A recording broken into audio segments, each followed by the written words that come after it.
An Iranian ballistic missile just targeted Orot Rabin. Not a military base, not a weapons depot, not a command center. Orot Rabin. The power station that sits on the Israeli coastline near Hadera, the facility that feeds electricity to the largest concentration of civilian and military infrastructure in the entire country, the plant that keeps the hospitals running, the desalination units operating, the air defense radar systems charged, the command networks alive, and the daily life of millions of people in central Israel functional. The plant that Israel's own energy ministry has described as the single most critical node in the national electricity grid. The plant that, if removed from the equation, would begin collapsing the systems that everything else depends on within hours of its loss. Iran's state media published the targeting coordinates for this facility before the missile was launched. They told you what they were aiming at, then they fired. The missile that targeted Orot Rabin last night was not a demonstration. It was not a warning. It was a calculated strike against the electrical backbone of a country that is now fighting its most existential military campaign since 1948.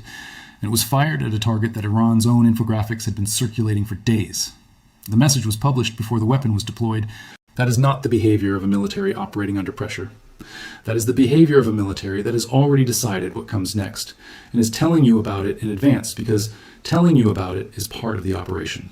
To understand why the targeting of Orot Rabin in the current strategic context represents a fundamentally different category of attack than everything that came before it, you need to understand what Orot Rabin actually is and what its loss would mean for a country that is already operating under compounded infrastructure strain that has no precedent in the modern history of this conflict. Orot Rabin is a coal-fired power station located at the Hadera coast. It operates 2 generating units with a combined output capacity that makes it the second largest single source of electricity generation in the entire Israeli national grid. In normal peacetime conditions, its loss would be a serious but manageable disruption. Grid operators would activate backup capacity, redistribute load, implement rolling conservation protocols, and restore supply through the interconnected national network within a manageable timeline. But these are not normal peacetime conditions. The national electricity grid that Israel was operating at the beginning of February 2026 is not the grid that exists last night. Since the war began on February 28th, Iranian missile strikes have targeted electrical distribution infrastructure repeatedly. Transformers have been damaged. Substations have taken shrapnel. Distribution lines feeding military into civilian zones have been hit, repaired, hit again. The grid is not broken, but it is not the grid it was. It is a grid operating with reduced redundancy, elevated strain, and maintenance backlogs that an active missile campaign makes functionally impossible to clear. Into that degraded grid, the loss of Orot Rabin's generating capacity would not land on a system capable of absorbing and redistributing the gap. It would land on a system that has already distributed its remaining capacity to cover previous losses and has very little room left. The implications begin at the hospital level and compound from there. Israel's major trauma centers and surgical facilities have been operating under surge conditions since the war began. They are running equipment at capacity, consuming power at rates that normal hospital operations do not require, and depending on grid reliability for systems that cannot tolerate interruption. Emergency backup generators exist in every major medical facility. Every operator of critical infrastructure knows this. What every operator of critical infrastructure also knows is that generators are a bridge, not a solution. They are sized and fueled for hours of operation during a grid interruption, not for days of sustained independent power generation during a national electricity crisis. The moment Orot Rabin's capacity disappears from the national grid, the clock on those generators starts. And the question becomes, how long before the fuel runs out? How long before the maintenance failures begin? And how long before the facilities that cannot interrupt their operations are forced to choose between shutting down and finding fuel that may not be available in sufficient quantities in an active conflict where logistics chains are already degraded? The second layer of consequence sits in the desalination infrastructure. Israel sources a substantial portion of its freshwater supply from seawater desalination plants along its Mediterranean coast. Those plants are electrically intensive industrial facilities. They do not have the option of reducing output by a small percentage to match a reduced grid supply. They operate at capacity or they do not operate. The moment grid supply to coastal desalination infrastructure drops below the threshold required to maintain operational pressure and processing throughput, output falls sharply. In a conflict environment where civilian populations are already under shelter requirements that reduce their ability to access alternative water sources. The desalination output that supports daily water supply is not a convenience. It is a survival infrastructure. Iran has spent weeks publishing the coordinates of power stations. They published those coordinates knowing that every power analyst, every infrastructure operator, and every military planner reading those publications would immediately understand what the loss of those stations would mean for desalination, for hospitals, for the command systems that run on grid power rather than generators, and for the civilian population that lives through all of it. The third layer sits in the missile defense architecture itself. The Iron Dome batteries, the David Sling systems, and the Arrow interceptor networks that have been Israel's primary physical defense against Iranian ballistic missiles since the war began on February 28th are not passive systems. They are active, electrically powered, radar-dependent platforms that require continuous electrical supply to maintain the detection and interception capability that has been the difference between the casualty counts Israel has experienced and the casualty counts that would have occurred without them. Generator backup exists. It always exists. But generator backup for military air defense infrastructure is not grid-equivalent operation. It is reduced readiness. It is prioritized allocation of limited power to the most critical systems at the cost of reduced responsiveness in secondary systems. It is exactly the kind of degradation that makes a coordinated missile salvo more likely to succeed than it would against a fully powered, fully operational defense network. Iran knows this. Iran's military planners have been thinking about this sequence since before the first missile was fired on February 28th. The targeting of Orot Rabin is not a random strike against industrial infrastructure. It is an attempt to reduce the electrical foundation of the air defense network at the same time that Iran continues to fire the missiles that the air defense network is supposed to intercept. The Rutenberg power station is the other facility that appeared on Iran's published target infographics alongside Orot Rabin. Rutenberg sits further south along the Israeli coast. Together, Orot Rabin and Rutenberg represent the two facilities whose combined loss would not simply reduce Israeli grid capacity. It would remove generating capacity at a scale that the remainder of the national grid cannot compensate for under current conditions. The targeting logic is not subtle.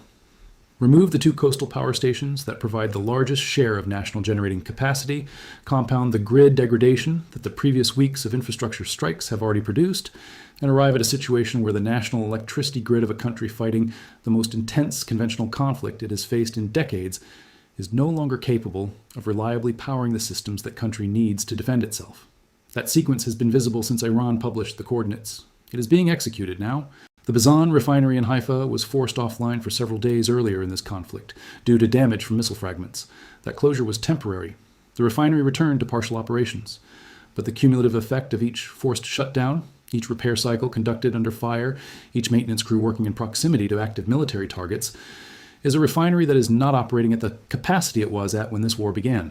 The fuel supply situation that was already under strain from the first days of this conflict has not improved. It has degraded progressively with each strike, each disruption, each logistics chain interruption. Add a sustained electricity shortage to a fuel supply chain that is already degraded, and you arrive at a compounded logistics crisis that a country conducting an active military campaign while simultaneously managing civilian infrastructure protection cannot sustain indefinitely. Since the war began on February 28, 2026, the pattern of Iranian targeting has been consistent. The first phase targeted military installations and leadership infrastructure. The second phase expanded to include dual-use civilian and military infrastructure. The third phase, the phase that the targeting of Orot Rabin and Rutenberg represents, is specifically directed at the foundational systems whose loss creates cascading failures across everything else. Power is not one target among many. Power is the system that every other system runs on. The hospital equipment, the desalination pumps, the radar arrays, the command networks, the communications infrastructure, the logistics coordination systems, all of it runs on electricity.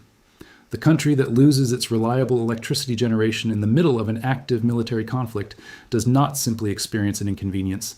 It begins losing the operational capability of every system that electricity powers, simultaneously, at the moment when those systems are under the greatest demand they have ever experienced. The Israeli Home Front Command has been issuing guidance throughout this conflict. The population has been following shelter protocols. The civil defense architecture that was built over decades of preparation for exactly this kind of threat has been functioning as designed. But civil defense architecture is designed to protect populations from direct military strikes. It is not designed to compensate for cascading infrastructure failure. The shelter that protects a family from missile shrapnel does not keep the hospital. That family depends on running when the grid fails. The reinforced safe room that meets every Israeli building code requirement does not generate the electricity that powers the medical equipment, keeping someone alive in a facility 3 kilometers away. The infrastructure consequences of sustained electrical degradation are not survivable by going into a safe room. They require the grid to continue operating. And last night, that grid is under a specifically calculated form of attack that its designers understood as a possibility and that its operators are now managing in real time. What is happening in this conflict is the methodical dismantling of the physical systems that modern national survival depends on. It started with military production. It continued through logistics gateways. It moved through command infrastructure. And it has arrived at the electrical generation capacity that powers all of it. The sequence is not coincidental. It is strategic. And the question that every analyst, every government, and every person watching this conflict has to answer is the same question it has always been. At what point does the degradation of these systems cross the threshold from serious damage to irreversible strategic shift? That question does not have a comfortable answer last night.